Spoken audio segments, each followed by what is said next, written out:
এই এলাকার সর্বস্তরের আমার গুরুজন ব্যক্তিবর্গ,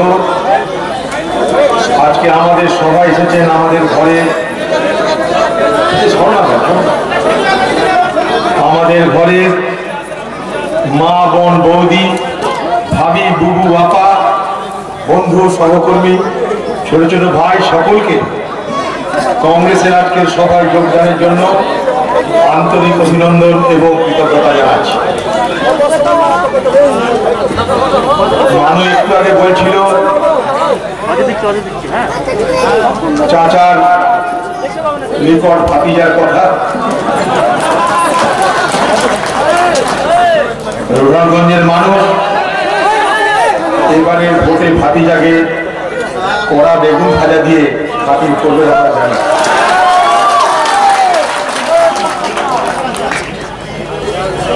হাবিবুর সাহেবকে আপনারা যেমন শ্রদ্ধা করতেন, আমরা চরম শ্রদ্ধা করতাম। এই মুর্শিদাবাদ জেলায় কংগ্রেসের কয়েকজন উজ্জ্বল ব্যক্তিত্বের মধ্যে আমাদের পাশেই আছে আব্দুল সত্তার, যিনি আমাদের মধ্যে নেই। বেলডাঙ্গা নুরুল ইসলাম চৌধুরী, তারও ইন্তেকাল হয়ে গেছে। হাবিবুর রহমান, তারও ইন্তেকাল হয়ে গেছে। মুর্শিদাবাদ জেলার কংগ্রেস দলের ভিত্তি রক্ষা করা, কংগ্রেস দলকে শক্তিশালী করা, মানুষের কাছে পৌঁছে দেওয়ার জন্য মুর্শিদাবাদ জেলার রাজনৈতিক ইতিহাসে এই সমস্ত ব্যক্তিদের চিরস্মরণীয় করে নিশ্চয়ই রাখা হবে বলে আমি বিশ্বাস করি। হবিবুর রহমান সাহেবের সহজ সরল জীবনযাত্রা, তার নির অহংকার, ধর্মপ্রাণ একজন মুসলমান, অথচ সব ধর্মের মানুষের কাছে সমান গ্রহণযোগ্যতা আমাদের সকলের কাছে অনুকরণীয়।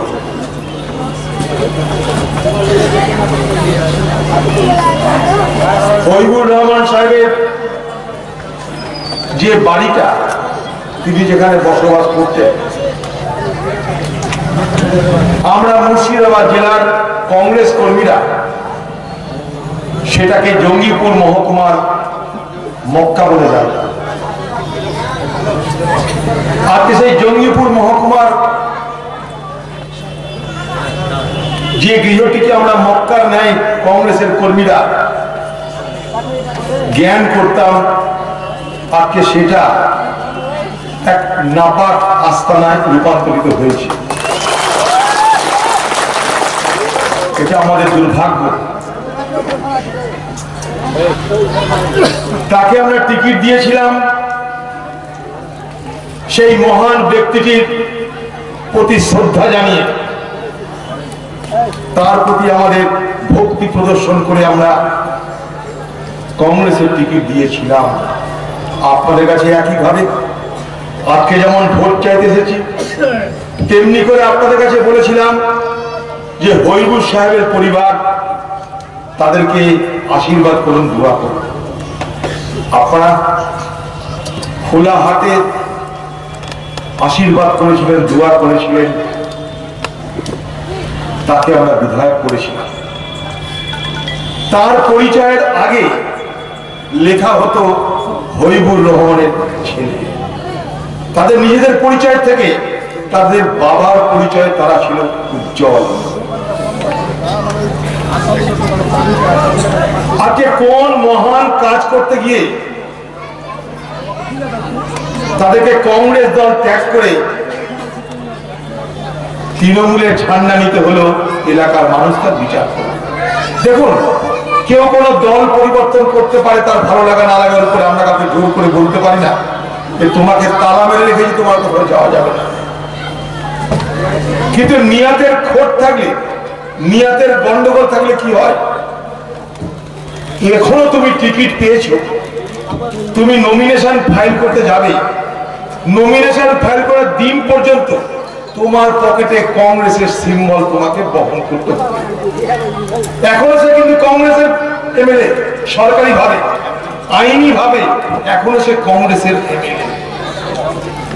তোমার যদি নিয়ত সাফ থাকতো, তোমার যদি উদ্দেশ্যের মধ্যে সরল থাকতো, তোমার যদি মনে হতো কংগ্রেস দলের সঙ্গে সম্পর্কটা ঠিক না, তাহলে যেদিন তুমি সিদ্ধান্ত নিয়েছিলে সেদিন কংগ্রেসের সিম্বলটাকে প্রত্যাখ্যান করে তুমি তৃণমূলের ঝান্ডা নিয়ে, তৃণমূলের সিম্বল নিয়ে ভোটে দাঁড়িয়ে যদি জিততে, তাহলে বুঝতাম তোমার নিয়াত সাফ।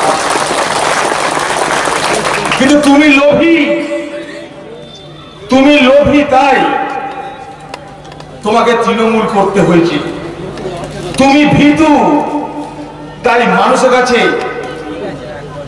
কংগ্রেস ছেড়ে তৃণমূলের পতাকা নিয়ে ভোট করতে মুখোমুখি হওয়ার থেকে তুমি পালিয়ে গেছো। তুমি পালিয়ে গেছো তার কারণ কংগ্রেস ছেড়েছে, তৃণমূলের টিকিটে যদি ভোট চাইতে যাই মানুষ আমাকে ভোট দেবে না, কারণ তুমি নিজে জানো তুমি অন্যায় করেছো।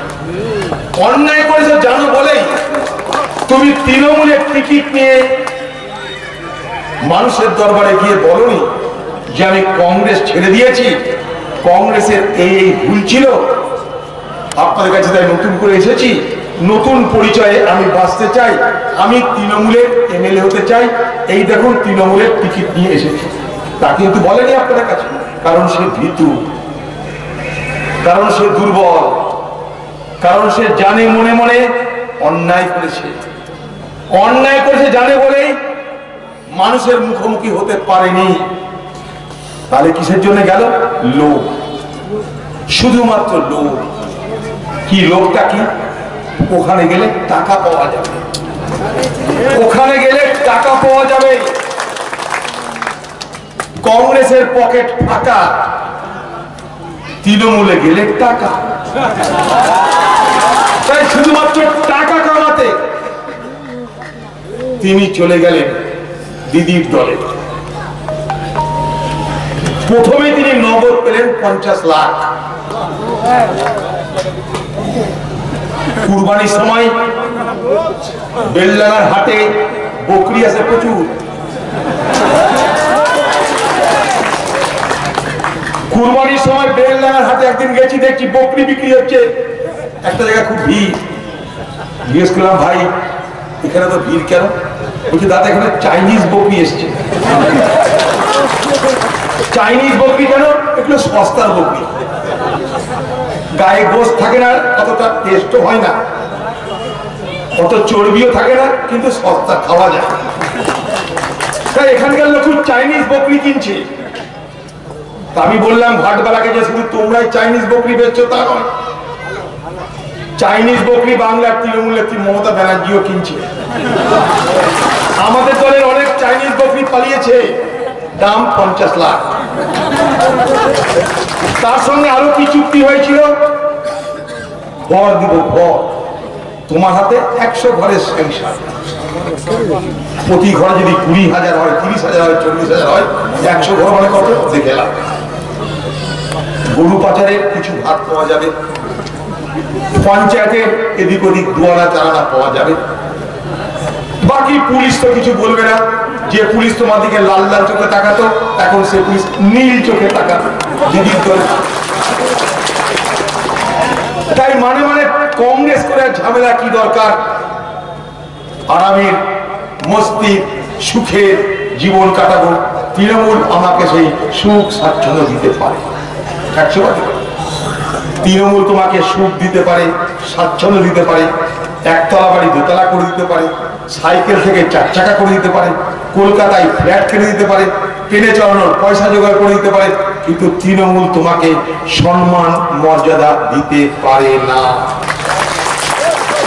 কংগ্রেস তোমাকে কিছু দেখ আর না দেখ, এতগুলো মানুষের জনপ্রতিনিধি হবার তিলক পরিয়ে দিয়েছিল। পশ্চিমবঙ্গে মাত্র 294টা জনপ্রতিনিধি হয় বিধানসভায়। পশ্চিমবঙ্গের বিধানসভায় মাত্র 294 জন জনপ্রতিনিধি। 9 কোটি 9.5 কোটি মানুষের রাজ্য পশ্চিমবঙ্গ। মাত্র 294 জনের মধ্যে এই রঘুনাথগঞ্জের মানুষ তোমাকে আশীর্বাদ করে, দোয়া দিয়ে, ভরসা করে, বিশ্বাস করে, ভালোবেসে তাদের প্রতিনিধি বানিয়েছিল। তাদের প্রতিনিধি বানিয়েছিল। এতগুলো মানুষের বিশ্বাস নিয়ে, ভরসা নিয়ে, ভালোবাসা নিয়ে তুমি প্রতিনিধি হলে, আর এই মানুষের বিশ্বাসকে দাগা দিয়ে, এই মানুষের ভালোবাসাকে অবজ্ঞা করে, এই মানুষের সমর্থনকে পায়ে মারিয়ে পদদলিত করে তুমি কাদেরকে অপমান করলে? এই এলাকার ভোটারদেরকে, যারা তাকে ভোট দিয়েছে। তৃণমূলকে ভয় না পেয়ে, তৃণমূলের লোককে অবজ্ঞা করে, তৃণমূলের পুলিশকে পরোয়া না করে তোমাকে ভোট দিয়েছিল।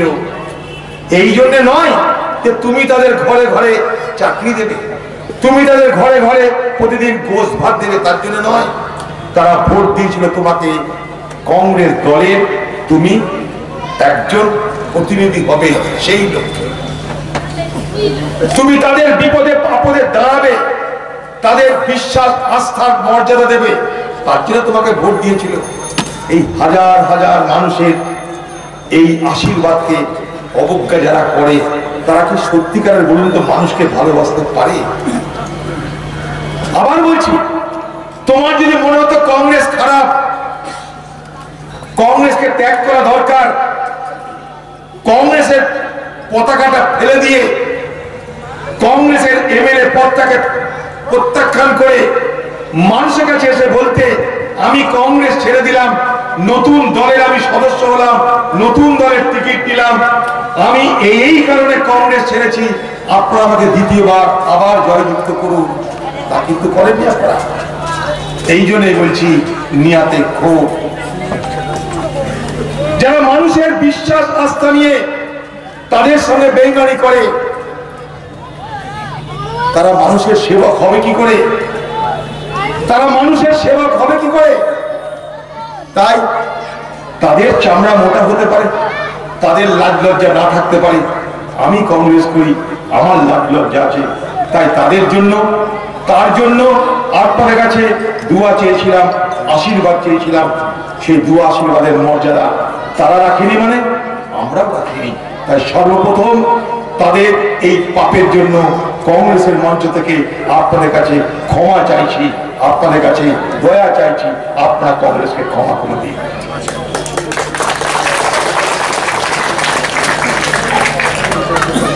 একটা কথা শুধু বলতে চাই আপনাদের, জগৎকে, রাজ্যকে, দেশকে নিজেদের চোখ দিয়ে দেখবেন, কান দিয়ে দেখবেন না। ভোট চলে এসছে, প্রচারে প্রতিশ্রুতির বন্যা হওয়া, প্রচারে নানা রকমের আপনাদের জীবনের সংকটকে তুলে ধরা হবে। হিন্দুদেরকে বিজেপি বলবে, বিজেপি তোমাদের পার্টি, তোমরা বিজেপির সঙ্গে থাকো, হিন্দুরা তোমরা শক্তিশালী। মুসলমানকে তৃণমূল বলবে, মুসলমান বিজেপির হাত থেকে বাঁচতে গেলে তৃণমূল করতে হবে। প্রশ্ন আমার, স্বাধীনতার পর থেকে এখন পর্যন্ত ভারতবর্ষে তো বিজেপি ছিল না। 54 বছর ভারতবর্ষকে শাসন করেছে কংগ্রেস। কখনো ভারতবর্ষের মানুষের মধ্যে, মনের মধ্যে ভয়, আতঙ্ক, নিরাপত্তাহীনতা তৈরি হয়েছে না? এই প্রথম তৈরি হলো, এই প্রথম বিজেপির আমলে মানুষের মধ্যে নিরাপত্তাহীনতা তৈরি করা হলো। পরিকল্পিত ভাবে নিরাপত্তাহীনতা তৈরি করা হচ্ছে ভোটের ময়দানে লাভ পেতে। হিন্দুদেরকে মিথ্যা কথা বলা হচ্ছে, বিজেপি পাল্টাতে পারে দেশকে, বিজেপি দেশকে পাল্টাতে পারে না। 7 বছর বিজেপি ক্ষমতায় আছে নরেন্দ্র মোদীর নেতৃত্বে। বলুন আপনাদের জীবনের কোন মৌলিক পরিবর্তন হয়েছে? একটা একটা আপনাদের জীবনের কোন মৌলিক পরিবর্তন হয়েছে দেখাতে পারে? সকাল বিকেল রাত খালি মোদীর জয়ের ধ্বনি, আর ভারতবর্ষকে শক্তিশালী করলো মোদী, তার ঢোলের বাজনা ছাড়া আর কিছু নেই। চাকরি আছে, ব্যবসা আছে, নোটবন্দি হয়ে গেল, লক্ষ লক্ষ শ্রমিক বেকার হয়ে গেল, হাজার হাজার কারখানা বন্ধ হয়ে গেল। নোটবন্দি, জিএসটি চালু হলো, সমস্ত ব্যবসার 12টা বেজে গেল। লকডাউন চালু হলো, 14 কোটি মানুষের রুটি রুজি চলে গেল। এই তো দিল মোদী আমাদেরকে, এই তো দিয়েছে ভারতবর্ষের বিজেপি পার্টি আমাদেরকে। বলুন কি দিয়েছে?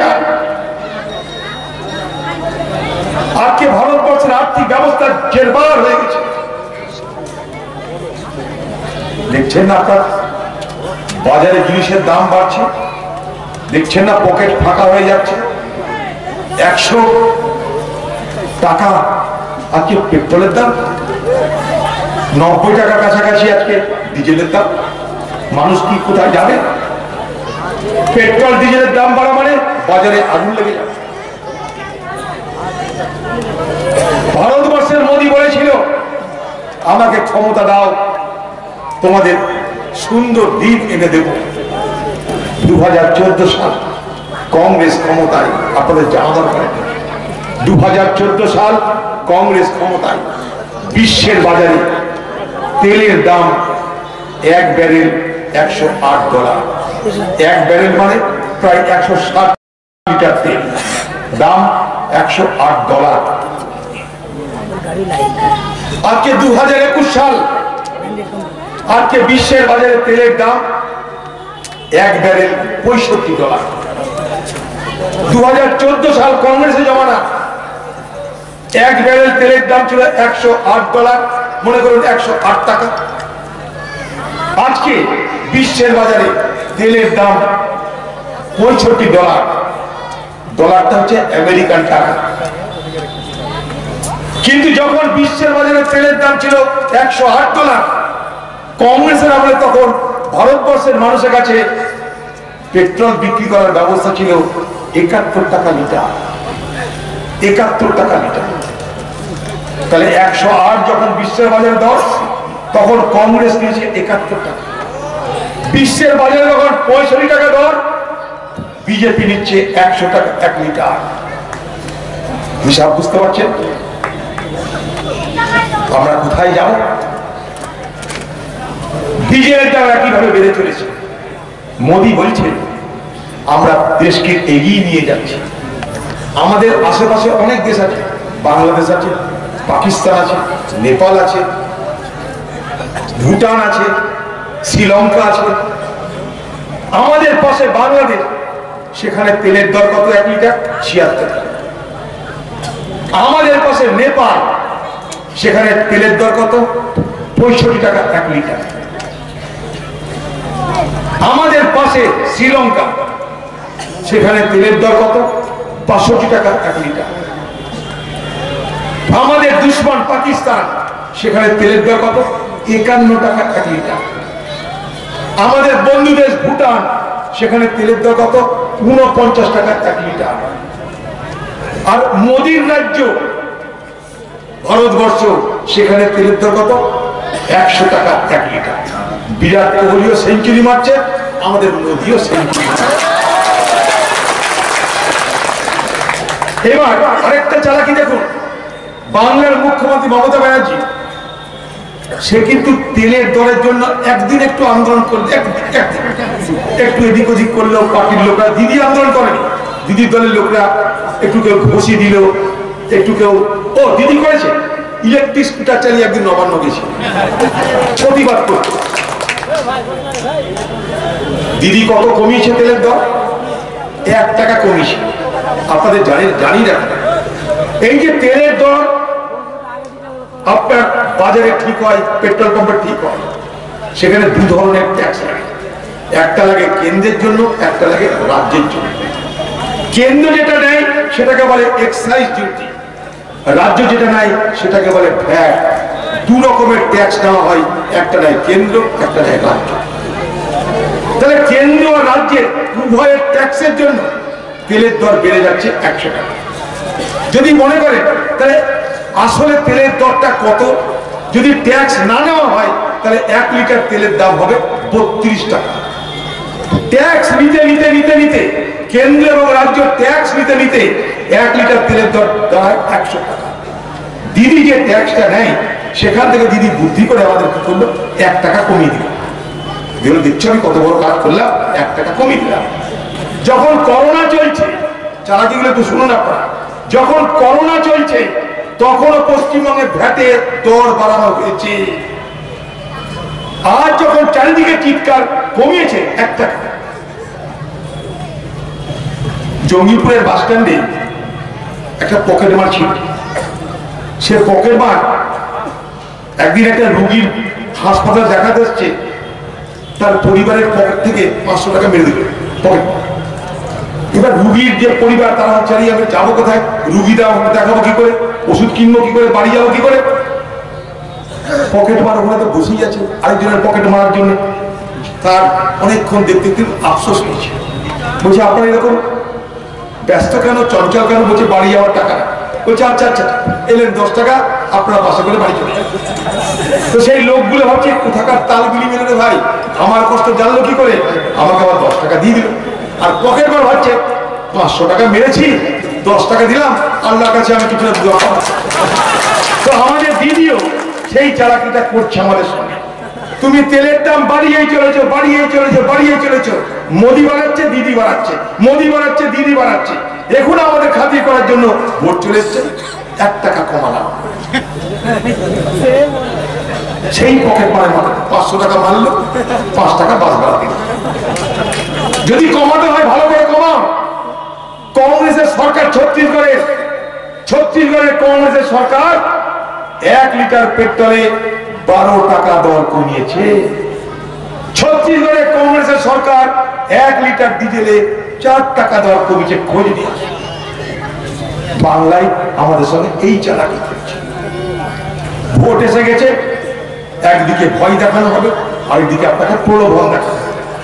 ভয়টা কি, আমাদেরকে ভোট দাও না তো বিজেপি এনআরসি চালু হয়ে যাবে, ভোট দাও। এনআরসি কোথাও চালু হবে না। এনআরসি আসাম কেন্দ্রিক, শুধুমাত্র আসামের জন্য এনআরসি। যদি এনআরসি সব জায়গায় চালু করতে পারতো বিজেপি, আমি বিজেপিকে পার্লামেন্টের মধ্যে বলেছিলাম যে পশ্চিমবঙ্গে ভোট আসছে যখন, তখন সিএএ নাগরিক আইন নিয়ে তোমরা ভয় দেখাও। পশ্চিমবঙ্গে ভোট এলে এনআরসির কথা ওঠে। আমি বিজেপিকে পার্লামেন্টে বলেছিলাম ভারতবর্ষের 22টা রাজ্য তোমরা চালাচ্ছ, এনআরসি চালু করলে না কেন? আসাম ছাড়া ভারতবর্ষের আর কোন রাজ্যে এনআরসি আছে? তা তোমরা যদি এত এনআরসি নিয়ে মাথা ব্যথা তোমাদের, তাহলে তোমাদের পরিচালিত রাজ্যগুলোতে এনআরসি চালু করলে না কেন? কারণ পুরোটাই ভুয়া ব্যাপার। আসামে বিজেপি এনআরসি নিয়ে আন্দোলন করেছে, এখন আর করে না। কারণ এনআরসি করতে গিয়ে 19 লক্ষ লোকের নাম পাওয়া গেছে, যার মধ্যে 14 লাখ হিন্দু। বিজেপি দেখলো আরে গুগলিতে পা কেটে গেছে, আর এই দিয়ে লাইনে দিয়ে লাভ, শামুকে পা কেটে গেছে, আর এনআরসি করে লাভ নাই। তাই বিজেপি আর এনআরসির গল্প করছে না আসামে। খেয়াল করে দেখবে, এখন বাংলায় দিদি ভাই, আমার দিদি ভাই দেখছে মুসলমানদের ভোট কি করে কাটা যায়। এর আগের বার ভোটে তো মুর্শিদাবাদে অধীর চৌধুরীকে বিজেপি সাজালাম, ভোটও কাটলাম, জিতলামও। কিন্তু বারবার তো ঘুঘুতে ধান খাবে না, এবার কি করা যায়? এবার তাহলে এনআরসি চালু করো। অধীর চৌধুরীকে বিজেপি বানানো যারা, বক্তৃতা দিয়ে অধীর চৌধুরী বিজেপি, অধীর চৌধুরী বিজেপি, এখন দেখছি তারাই বিজেপির নেতা হয়ে গেছে। আমরা কিন্তু যেখানে গেল সেখানেই আছে। যারা আমাদেরকে বিজেপি বানাতে গেল, অবজারভার হয়েছে এই মুর্শিদাবাদের দখল করলো, যাদের কথায় এখানকার এমএলএ সাহেব পালালো, এখন তারাই বিজেপিতে লাইন লাগিয়ে দিয়েছে। এখানকার এমএলএ বিজেপিতে যেতে পারছে না, এখন কেন? নামটা তো শেখ মুসলমান। বিপদ আছে, তবে কোনো গ্যারেন্টি নাই, কোনো গ্যারেন্টি নাই যে আগামী দিনে বিজেপির 2-4টে আসন কম পড়লে আমাদের ভাতিজা আবার বিজেপিতে না যোগদান করে। যে পাল্টি খেতে পারে, গঙ্গার এপার থেকে যদি ওপার যেতে পারে, ওপার থেকে এপারে অসুবিধা কি আছে? যদি তৃণমূল থেকে, যদি কংগ্রেস থেকে তৃণমূল হওয়া যায়, তাহলে তৃণমূল থেকে বিজেপি হতে অসুবিধা কি আছে? নীল চোর গেরুয়া চোর হয়ে যাবে দুদিন পর, অসুবিধা কি আছে? তাই বলতে চাই আপনাদেরকে, কংগ্রেস আছে মাথায় রাখবেন। পার্লামেন্টের মধ্যে দাঁড়িয়ে বলেছিলাম, রে অমিত শাহ, আমি অধীর চৌধুরী, আমার বাপের বাড়ি বাংলাদেশ, ক্ষমতা হলে পাঠ। পার্লামেন্টের মধ্যে বলেছে আমি বাংলাদেশি, তোদের বাপের ক্ষমতা হলে আমাকে বাংলাদেশ পাঠা। এটা কারোর বাবার দেশ নয়, কোন পার্টির বাপের দেশ নয়, এটা মানুষের দেশ, হিন্দু মুসলমান সকলের দেশ। এটা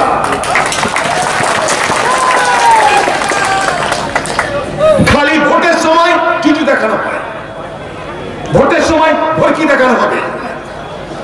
এই মমতা ব্যানার্জি মুসলমানদেরকে এনআরসির হাত থেকে বাঁচানোর আগে বলুন, আপনি এখন বলছেন তৃণমূলকে ভোট দাও নাহলে বিজেপি চলে আসবে। যখন মানুষ আপনাকে ভোট দিয়েছিল তখন তো আপনি নিজে হাতে করে বিজেপিকে নিয়ে এসছেন। এ বাংলায় বিজেপিকে আনলো কে? 99 সালের ভোটে বিজেপির সঙ্গে নির্বাচনী সমঝোতা করেছিলেন আপনি।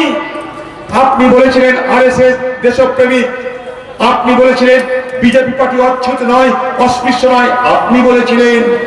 আপনি বিজেপি পার্টির মন্ত্রী ছিলেন, বিজেপি সরকারের মন্ত্রী ছিলেন দিল্লিতে।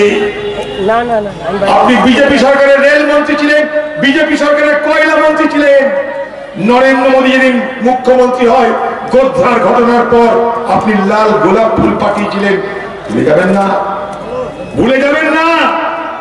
তাই আজকে আপনি মুসলমানকে বিজেপির ভয় দেখানোর আগে বাংলার মুসলমানের কাছে ভোট চাইতে গেলে প্রথমে ক্ষমা চেয়ে নিয়ে বলুন, বাংলার মুসলমান, বাংলার ধর্মনিরপেক্ষ মানুষ, আপনারা আমাকে ভোট দিন, আমি ভুল করেছি বিজেপিকে নিয়েছে, এখন আমি পস্তাচ্ছি, আর এই ভুল হবে না, আগে এই কথা বলুন।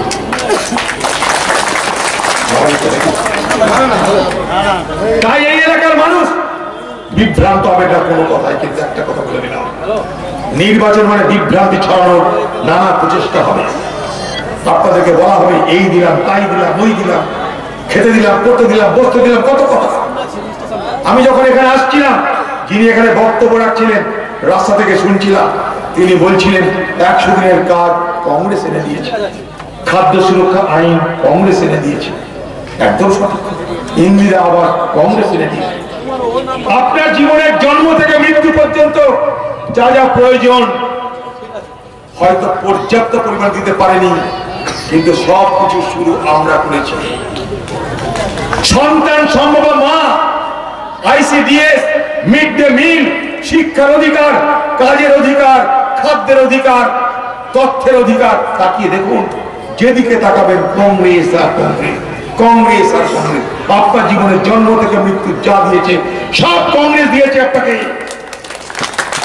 মমতা ব্যানার্জি আপনাকেও আপনার জন্ম থেকে মুখ্যমন্ত্রী হওয়া পর্যন্ত যা দিয়েছে সব কংগ্রেস দিয়েছে।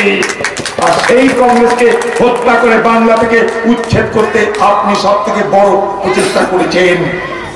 আজ আপনি বুঝছেন হুকের নাম কাকে বলে। আজ আপনি বুঝছেন যে আপনি হাতে করে এই বাংলায় খাল কেটে কুমির নিয়ে এসেছেন।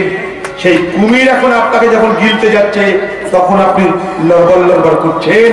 আরে কংগ্রেস, এই কংগ্রেস এই বিজেপির সঙ্গে আজ থেকে নয়, 100 বছর ধরে লড়ছে। হ্যাঁ, 100 বছর ধরে। কোনদিন এ বাংলায় বিজেপি শক্তিশালী হতে পেরেছিল যতদিন কংগ্রেস ছিল, যতদিন বামপন্থীরা ছিল। আমাদের বামপন্থীদের মধ্যে অনেক অভিযোগ আছে, কিন্তু কখন এটা বলতে পারবো না যে বামপন্থীরা সাম্প্রদায়িক ছিল না। বামপন্থীদের আমলে কখনো এই বাংলায় সাম্প্রদায়িক শক্তি বৃদ্ধি পেয়েছে বলতে পারবো না। অনেক অভিযোগ, কংগ্রেসের বিরুদ্ধে অভিযোগ থাকতে পারে, কিন্তু কখনো কেউ বলতে পারবে না কংগ্রেসের আমলে এই বাংলায় বিজেপির উত্থান হয়েছিল, কংগ্রেসের আমলে এই বাংলায় সাম্প্রদায়িক শক্তির উত্থান হয়েছিল, কেউ বলতে পারবে না। অথচ এই বিজেপি পার্টির প্রতিষ্ঠাতা এই বাংলার মানুষ শ্যামাপ্রসাদ মুখার্জি। তা সত্ত্বেও স্বাধীনতার পর থেকে যতদিন কংগ্রেস যতদিন বাম, এই বাংলার মানুষ কখনো সাম্প্রদায়িক শক্তি কি তা জানতেন না, তা বুঝতেন না, তা দেখেননি। আজ বাংলার মানুষ প্রতি মুহূর্তে দেখছেন সাম্প্রদায়িকতার বিপদ। সংখ্যালঘু মুসলমান তুমি দেশের দ্বিতীয় শ্রেণীর নাগরিক হবে, বিজেপির খোলা ঘোষণা।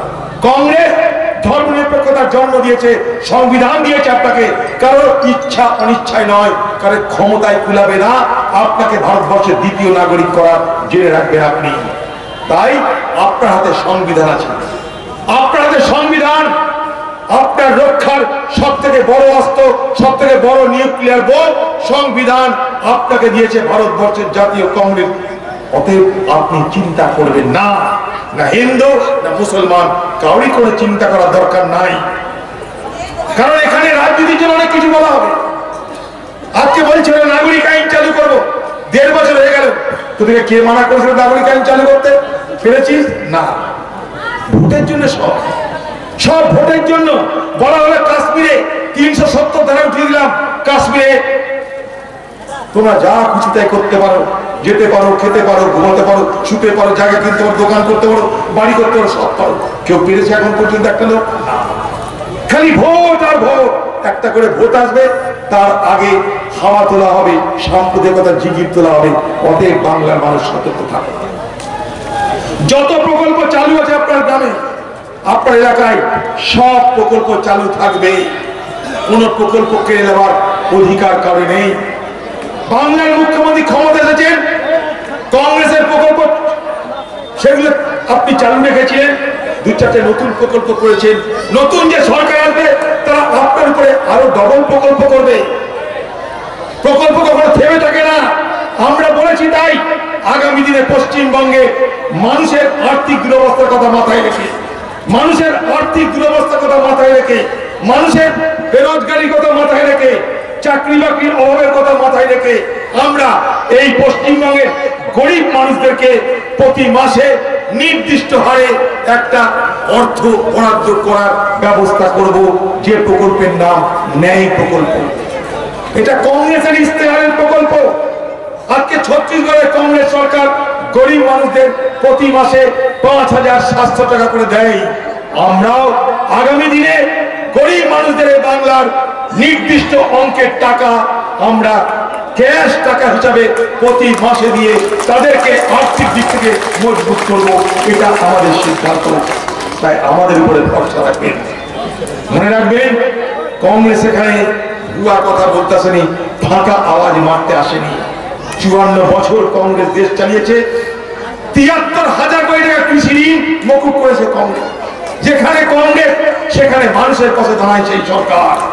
এ বাংলায় ডিজেলের দাম বাড়ছে, পেট্রোলের দাম বাড়ছে, বিদ্যুতের দর বাড়ছে, বীজের দর বাড়ছে, সারের দর বাড়ছে, বাজারের দর বাড়ছে, চাকরি নাই। সারা ভারতবর্ষে সব থেকে বেশি বেকার কোথায়? এই বাংলায়। সারা ভারতবর্ষে শিল্প নেই কোথায়? এই বাংলায়। এই বাংলায় শিল্প নেই বলেই এখানকার লক্ষ লক্ষ বেকার যুবক পরিযায়ী শ্রমিকের উপাধি পেয়েছে। পরিযায়ী শ্রমিক কেন হতে হয়েছে তাদেরকে? কারণ তাদের রুটি রুজির ব্যবস্থা নেই এই বাংলায়। বাইরের রাজ্যে যেতে কোনো অসুবিধা ছিল না, বাইরের রাজ্যে যাক, আমাদের কোনো আপত্তি নেই। কিন্তু কারা আছে জানেন? মিস্ত্রির কাজ করতে, মুনিশের কাজ করতে, চাষের কাজ করতে, ডাক্তার হওয়ার জন্য যাও, প্রফেসর হওয়ার জন্য যাও, কোনো আপত্তি নেই। একদিন তো এই বাংলা এরকম ছিল না। একদিন এই বাংলায় সারা ভারতবর্ষের মানুষ রোজগার করতে আসতো, আর এই বাংলার মানুষ সারা ভারতবর্ষে যাচ্ছে রোজগার করতে। এটাই তফাৎ কংগ্রেসের আমল আর তৃণমূলের আমলের, এইটাই তফাৎ। কংগ্রেসের আমলে সারা ভারতবর্ষের মানুষ এই বাংলায় আসতো রোজগার করতে, তৃণমূলের আমলে এই বাংলার মানুষ সারা ভারতবর্ষে যাচ্ছে রোজগার করতে। আপনি কি জানেন আজকে আপনার মাথার উপরে ঘাড়ের বোঝার পরিমাণ কত? 4,20,000 কোটি টাকা। এই সরকারের রোজগার নেই। রোজগার মানে মদ বেচা, রোজগার মানে লোকাল টিকিট বেচা, বাকি কোনো রোজগার।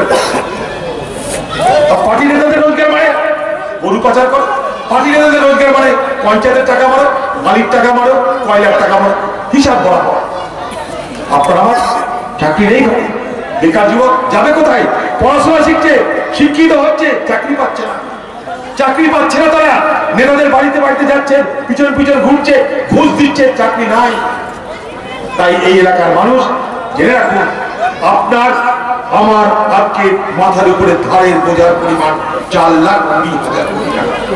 কালকে যদি আপনার পরিবার একটা বাচ্চা শিশু জন্মগ্রহণ করে, পৃথিবীর আলো দেখার আগে, পৃথিবীর বাতাস গ্রহণ করার আগে তার মাথার উপরে ধারের বোঝার পরিমাণ হয় কত জানেন? 55,000 টাকা।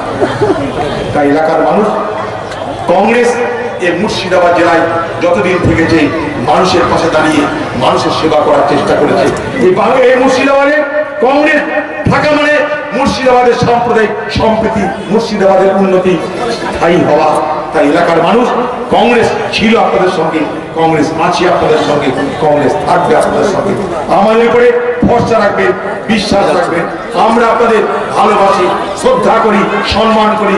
আপনাদের বিশ্বাস দিয়ে জুয়া খেলি না, আপনাদের বিশ্বাস দিয়ে ছিনিমিনি খেলি না।